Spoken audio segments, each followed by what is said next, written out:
G'day legends, I hope that you're having a great day and a great start to the week. Now, I do need to purchase a new microphone. I'm pretty sure this one is on its way out. I'd like Rode mics because they're Australian, but I guess Shure mics are the industry standard, but they are very, very pricey as well. So look, we have a lot to go over today. We're going to have a look at maps. We're going to look at a lot of geolocated stuff within the maps. We're going to look at the grain deal, North Korea, some cyber stuff. Someone's come back on the scene, drones in NATO, all of this. We're going to have a look over a lot of stuff. But firstly, where I really want to start is that the first Challenger 2 has been seen destroyed on the front line. Now, we know over the last couple of weeks, we have seen more videos coming up of Challenger 2s. We spoke about it just yesterday, and we spoke of how there was rumors that the Charlie 2s were to be used once a breakthrough was achieved somewhere on the line. That's when then the Challenger 2s would come into play. So we have this photograph here, which is just a still shot of this. Now, some have speculated, is this a Challenger 2? Now, it's very broken down here. Now, where the confirmation on this comes from is, one, a lot of Ukrainian pages are also posting it, as well as the Russian pages, so I guess that's some verification there in itself, but is actually what we see on the top of the barrel, which is the TOGS, the TOGS being the Thermal Observation and Gunnery Site. So this part just here, which is this part of then at Charlie 2, as well as these sort of 45 to 15 degree line. You can just sort of see through here, but mainly that TOGS. What that does is that just is basically the sights it puts through to the gun. It takes measurements as well of this front part as well as the actual sight, send it down to the gunner, and then that's how then that fires there. So let's then have a look at the video. This isn't the video, that's the photo. The video here. So Ukrainians driving along here in a four-wheel drive. You can see that's where the screenshot came from. And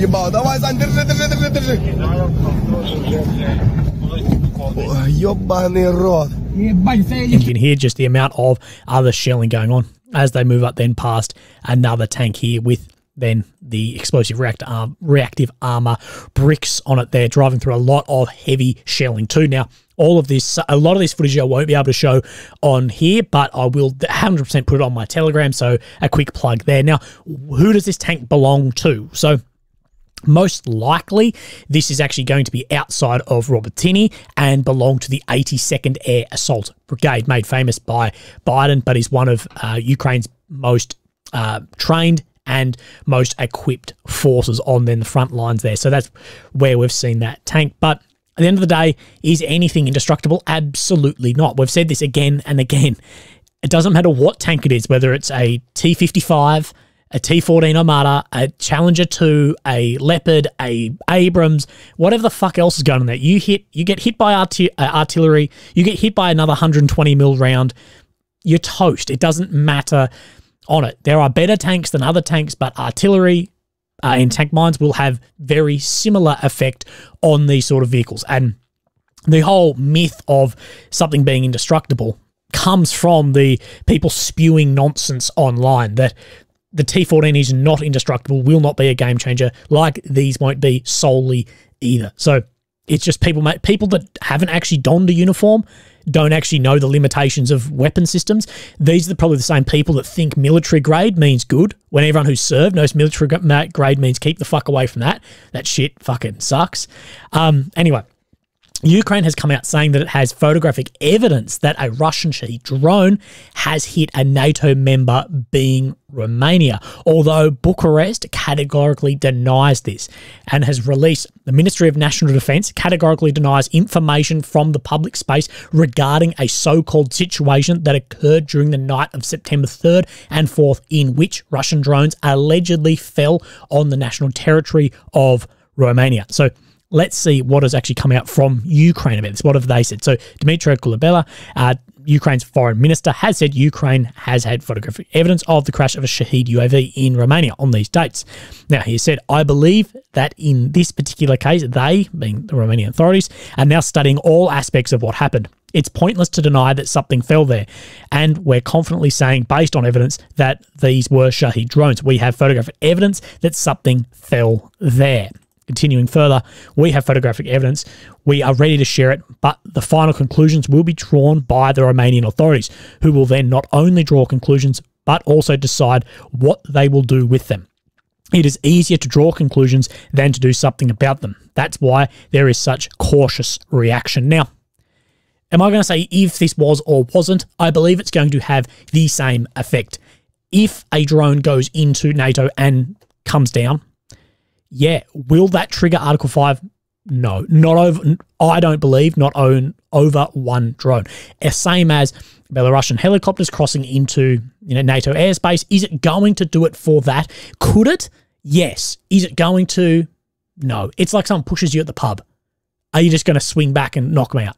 No. It's just not going to do that. And people will point at, with so much of this, like the Ukrainian missile falling in Poland as well, that it is trying to draw NATO more into this as well. But it'll be interesting to see if that photographic evidence gets released there. But you never know what's happening behind closed doors. Even if it did and Ukraine does have this evidence, there may be NATO members saying, don't release it because we don't want further provocation. We know NATO doesn't want further provocation. They talk about these red lines. People always Russia steps across red lines, NATO steps across red lines. I'm beginning to think all these red lines are just fucking pointless, but they will come out with something along those lines. Now, North Korea, Kim Jong-un is now set to visit Russia. Now, the New York Times has released this article here. I'm just going to read off a bit of this. So, Kim Jong-un, the leader of North Korea, planned to travel to Russia this month to meet with President Vladimir Putin to discuss the possibility of supplying Russia with more weaponry for its war in Ukraine and other military cooperation, according to American and allied officials. In a rare foray from his country, Mr. Kim would travel from Pyongyang, North Korea's capital, probably by armoured train, to Vladivostok on the Pacific coast of Russia, where he would meet with Putin. So they actually meet North Korea and Russia actually meet just down here as well. We have then, of course, China here, but there's a small border there. So Mr. Putin wants Mr. Kim to agree to send Russia artillery shells and anti-tank mines. And Mr. Kim would like Russia to provide North Korea with advanced technology for satellites and nuclear-powered submarines. Mr. Kim is also seeking food aid for his impoverished nation. I wonder why it's impoverished. I saw this thing a while back that goes, if you ever want to see like a real world scenario of, imagine if you split a country in half and just one's going to go democratic capitalist and one's going to go down the socialist communist route. We have a perfect example of that in South and North Korea, and look at the difference of living standards. Look how people actually go.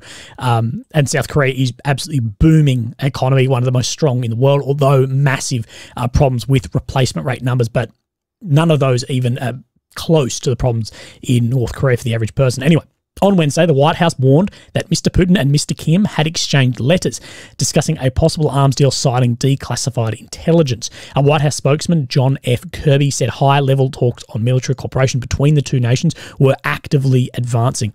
US officials declined to give more details on the state of personal ties between the leaders, who are considered adversaries of the United States. Now, we do know this declassified information. There has been declassified information talked about that is being more given to North Korea to try and, what's the opposite of persuade? Dissuade North Korea out of supplying weapons to Russia, as there's so many rumors about supplying weapons both to Wagner PMC and the Russian military earlier on as well.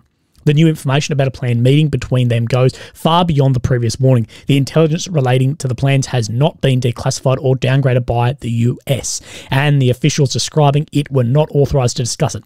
They declined to provide any details on how spy agencies had collected the information. While the White House declined to discuss the new intelligence, a National Security Council spokesman acknowledged that the US expected a leader-level diplomatic engagement. We urge the Democratic People's Republic of Korea, maybe not democratic, to cease its arms negotiations with Russia and abide by the public commitments that Pyongyang has made to not provide or sell arms to Russia. So really what Russia want is sort of, dumb weapons, anti-tank mines, artillery shells, things like this. And people have even speculated about people as well. But what North Korea desperately want is technology, missiles. We know they love to spout about nuclear weapons, and Russia's nuclear tech is far, far beyond where North Korea's is. So North Korea desperately wants commodities such as food, oil, fertilizer, and other goods. The sanctioned Slovakian individual mentioned above, for example, worked with the DPRK officials to procure weapons for Russia in exchange for materials ranging from commercial aircraft, raw materials, and commodities to be sent to the DPRK. More worrying than sanctioned commodities, North Korea has long relied on arms sales to provide its weapons development, including its nuclear and long-range missile programs. This has been termed the proliferation financing. Great efforts have been made by civil society to encourage governments and the private sector around the world to implement UN sanctions. Russia has a vast military, nuclear and missile industrial complex, which, although much of it is struggling because of sanctions, could provide Pyongyang with much-needed technological fruits, while evidence of state-sanctioned transfers of weapons of mass destruction technology by Russia is scant. Changing circumstances could potentially affect this. So, of course, that's what North Korea want, is they want that high-end technology that they cannot get. They can't develop locally, and they can't get through a lot longer sanctions than Russia has had. They want that in on that exchange as well. Now, also, a photo has emerged that appears to show Russian General Sergei Surovikin. Now, he was regarded as one of Prigozhin's close allies and hasn't been seen in public since Wagner had their mutiny in June. Now, many have speculated that he suffered the same but a quieter fate than Prigozhin did, but this is said to be him and his wife, I believe, Anna, here as well. Now, a Russian journalist has written on his Telegram, General Surovikin is at home with his family. He is on leave and available to the Defense Ministry. So we don't really know exactly what is, of course, then going on there. So, spokesman for President Zelensky, Mikhailo Podolyak, has had this to say. Every time I see the news about large-scale purchases of weapons and equipment by various European countries, one simple question arises in my mind. Who are you going to fight with in the next 100 years? I mean it. It's very simple. If the only and main strategic adversary of Europe is Russia, with its bottomless imperialist appetites, and Ukraine is currently demilitarizing Russia's potential, wouldn't it be more correct and cheaper to support Ukraine now and push back the Russian threat for many decades? Or does anyone actually choose to invest in dubious peace plans to encourage the aggressor and prepare their own people for war?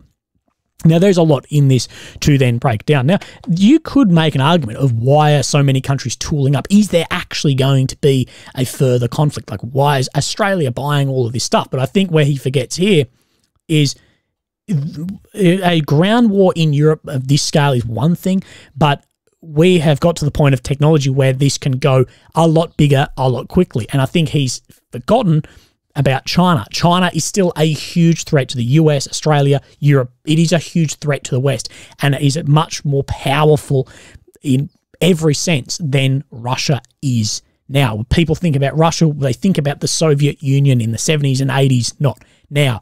China has huge power. But also in this is we don't know how the war is actually going to end yet. We don't know that, as well as wherever this ends, even if Ukraine cleared to their 1991 borders, Ukraine's still going to have to rearm. Other countries are still going to have their militaries built up as well, and all countries should have a military to protect their interests. Even if they're part of Europe, you never know what will happen there. Just look back at Europe's history as well, that not everything made, procured, whatever has to then be sent into Ukraine. I get his point, but other countries, they still don't know what's going to happen. Look at like the Baltic states. If something were to kick off there, some of those states have sent so much of their equipment in with NATO, with whatever.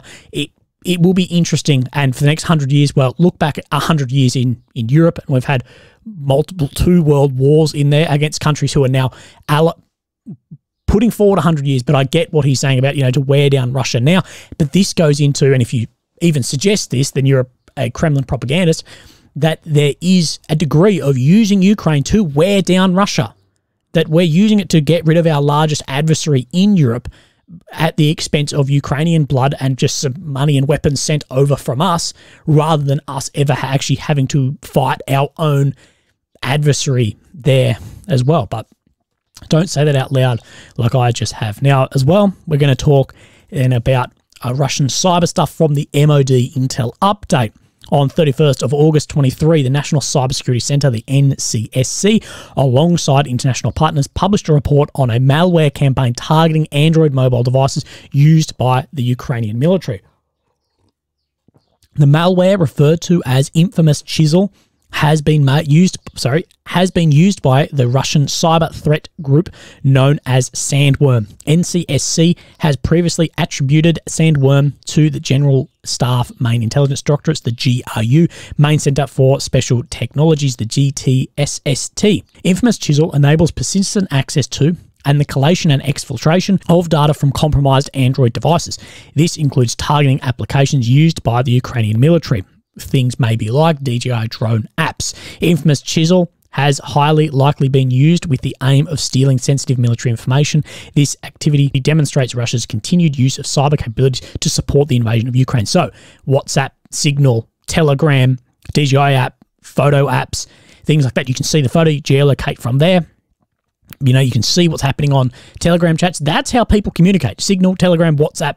That's where they talk. Americans always text. I don't know why people text in the States. The only country who do it. But those chats, they will have so much intel on them that gets passed down, especially in environments where secure comms aren't that prevalent, at least everywhere. So that is very interesting too on how that is being done. And all governments have their fingers in pies, backdoors into apps like this too, especially with Russia. And, of course, Telegram, which is very popular.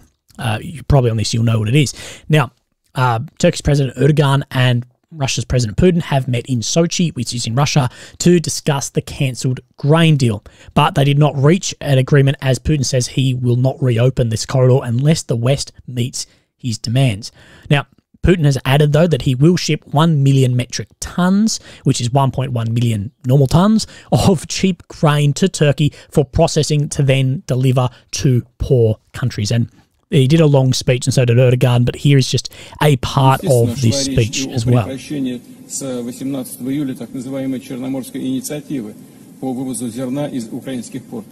Господин президент уделил этому значительное внимание.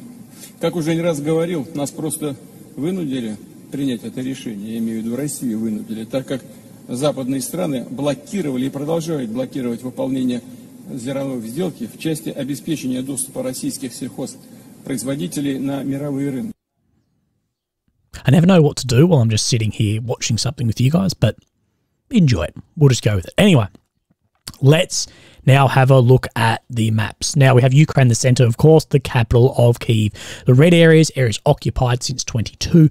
The purple has been occupied since 14. Now the green is areas where Ukraine has pushed back Russia, or Russia has been and pulled back themselves. The main areas that we're going to talk about, of course, of the counter-offensive operation are down in this area, of course, Robotyne and around Uruzani here, and of course then around Bakhmut. And of course this is Crimea. Now where we are going to look first, and Deep State doesn't keep up with this, but is down on the left bank of the Dnipro here near Oleshki, where we know there was a crossing by Ukrainian forces. They have made a bridgehead here. We don't show too much more movement there, but we are going to have a look then more on this. So we have some more geolocated stuff to actually show whereabouts this is then happening. So I can't show this video here, but it's a Russian missile hitting Ukrainian positions. The most important thing is, if we know Ukraine has positions there, then we know that Ukraine is there and can put that then on the map. That's how these maps actually get moved. So, of course, this is the footage striking and strikes around here. You can see in the video. The video makes sense. I can't show it, of course, online here, but it has been geolocated to this point just out here, which is just around in here. So this could maybe move out a little bit. So we know Ukraine has moved more troops and weapons over there, but not from what we've seen any like major armor or anything that could maybe force a big push further in. Anyway, where we're going to now further push is, of course, to the east of here. We'll pick up this, of course, is the nuclear power plant that has gone very quiet, although there was a lot of speaking about what could actually go on there. Now, Robotyne, we have seen some major shifts here from the Ukrainian side. So let's bring up here. These, of course, black lines are the defensive works that Russia has built over the last year to stop this Ukrainian advance. So we're on the 5th today. We roll back to the 4th, And then the 3rd to the 4th, I don't see anything. And the 4th to the 5th, we do see a major push then further and deeper into this line here, as you can then see there. Now, we do have, of course, Verbove, that it's like Ukraine isn't making too much more ground on Robotyne. We know there's a lot of fierce fighting right in this area, that now they're pushing more to Verbove, where we saw that Rico team the other day pushing in there. So we have, oh, that's not the right folder. We have a lot in this area to talk about, and the ISW has said this as well, that Ukraine has made it past at least this first layer of Dragon's Teeth here, that they've managed to push south of Robotyne to some of the Dragon's Teeth. That's not shown on the Deep State or the Daily Ukraine Map Update. We'll show you this after, but out to Verbove here, has managed to clear a fair bit of ground here, up sort of skirting around where some of these defensive lines sort of meet, but through these ones here, down past these Dragon's Teeth. But they did also note in their bit here, oh, that's not them. ISW is not prepared to assess that the Ukrainian forces have breached this Russian defensive layer in the absence of observed Ukrainian heavy equipment in these areas. So just because people have moved in there doesn't mean you've fully breached it with your armor, with your artillery, things like this, moving into the absence of that further equipment. Let's look then on this map and have a look. Some area, and I believe this shows a little bit less movement.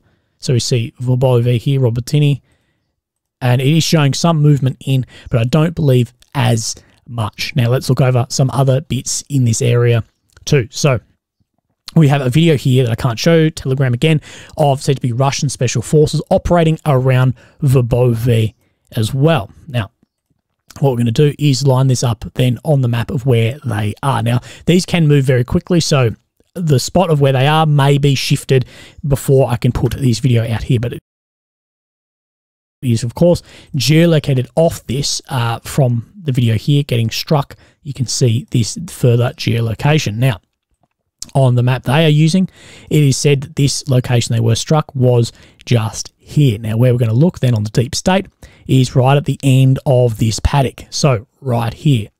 These things do change very, very quickly, that if there was a complete takedown there and an overtaking of those trenches, although I do believe that video is fairly new. This is why we use multiple different maps for these areas. Now, let's see if we can then bring up on this map and then have a look. Verbove, so where we're talking about was here, so still shown at least within grey zone on this map here. So, you know, very, very interesting. I like looking over different aspects of this. Now, we also have, of course, from Surin Maps, who's been away for a couple of days, but thank God he's back. It makes jobs like mine easier and does show the clearance of Robotyne to further push south, which correlates with the ISW and Deep State, as well as this push further down into Verbove. Now, where these SF were meant to be hit was here. This is the black dot, same one, but he said that they've now taken up that trench as well. So incredibly similar maps. Let's look at what they've said. Ukrainian-Russian War, day 557.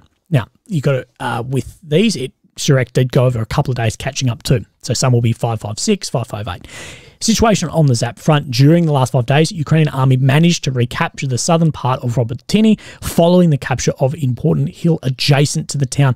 In addition, troops managed to recapture more territory east of the main Russian defensive line, west and northwest of Verbove. So around Verbove, and have captured more areas here too. So we do know that Ukraine is having a lot of success in that region. Now, I'm just going to push back a little bit. Now, we did hear some rumour that more ground was made. Now, we haven't seen, anything around Uruzani. We don't have any changes said to be there, but we have heard that there were Russian advances in Mariinka, but it was from other sources. Now, the Deep State map does show this advance. So an advancement of, let's say, 2 blocks in through Mariinka to the west. So Russia controlled the majority, 80% of Mariinka, but has been fighting in here for many, many months as well.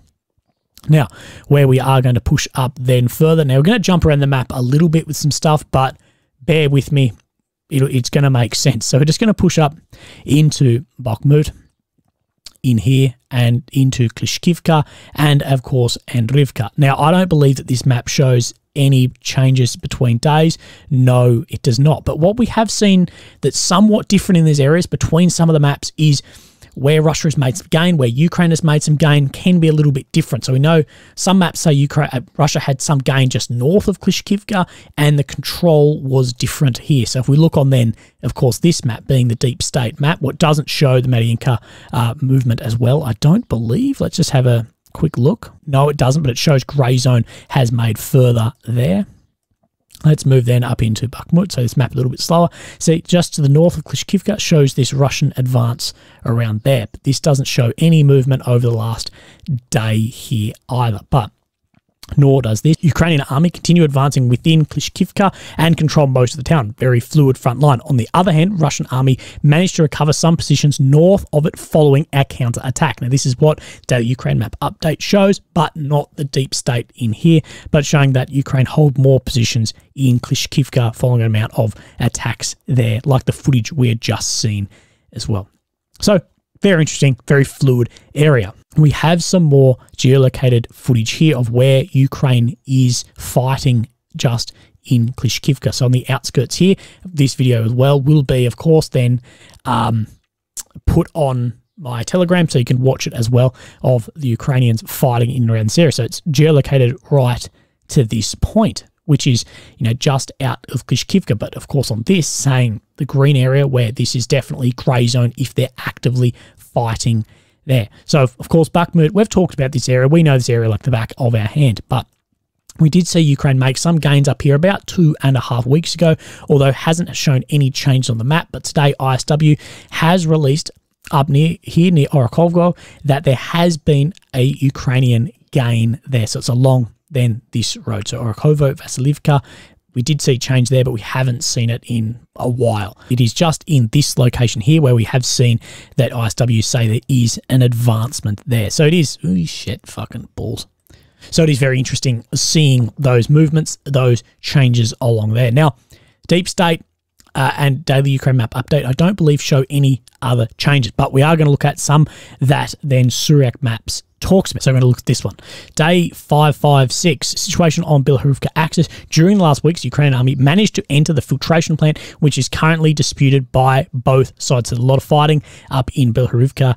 That this area just in here is heavily disputed, but I don't believe, no, not showing any changes there, but we know there's a lot of fighting occurring there too. So of course, where Belhorivka is, if we zoom just out on the map, we'll get a look here. So it's to the west of Severodonetsk, where was a big place in the beginning of the war. So in around here, just above to the northeast of Bakhmut, which sits here. Now we're going to move down to Pavlivka, as we know, near Vuhledar. We saw Russia have attacks for months and months, but Ukraine managed to push them back in here. Now, do we see any change here?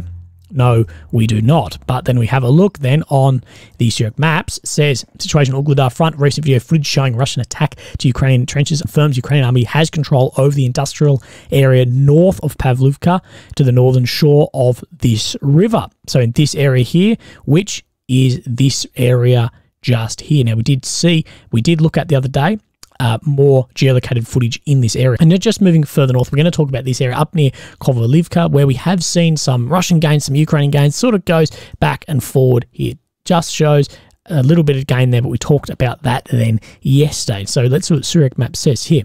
Ukrainian-Russian war 505, situation on the Lugansk front. Russian army managed to recapture some positions southeast of Novohorovka in this area. So Novohorovka, which I'll zoom in here. So Novohorovka is just in here, just to the southeast of Novohorovka. Just here, we see this paddock is this paddock here, as well as this long one, saying that it is just maybe a little bit further beyond here and pushes down here, but showing very similar to what the Deep State map is showing there. And we saw Daily Ukraine Map Update and Deep State show there was a Russian advance there. Now, we're going to move further on then as well, just south of that area. We're going to push down in where Crimea is. Let's zoom out a little bit. So we're talking up here. Now we're talking down in Crimea, which is just to the northwest of Belhorivka, where we spoke about a little bit before. And we have this situation in the Lugansk front. Russian army advanced from different axes in Crimea forest, taking a series of positions from the Ukrainian army. Now, we just want to compare where these are. So, of course, this road here is then this road, as well as this east-west road is along here. So what it is showing is Russia have kicked out into this forest a little bit more, maybe up through to here, but don't hold this complete sort of square area here, that it kicks up through here and then sort of peters up through there. So it's interesting to look at what changes are shown then on those maps. As well, here we have that there was a map change, that it wasn't actually changed, it just showed that the front line was incorrect of where some areas are up in here. Of course, this is to the west of Robertini here, where we are looking. Then this, in the sort of Lobkovia area, this is where we first saw the offensive kick off, but we haven't seen any real movement on this area in a long time. But Syriac did say they had to then change their map on that area. But legends, we got through it. I know there was a lot today. We had to sort of belt feed information out, but a lot did happen. A lot of interesting things. If there's anything specific you'd like me to talk about, let me know. A couple of interviews are also coming up, as I know you guys enjoy those more than this. But if you'd like to support me, links down below, but never feel obliged. Thank you very much. Let's hope my microphone has survived this video, or else I will be pissed. Thank you. I'll see you tomorrow. Bye-bye.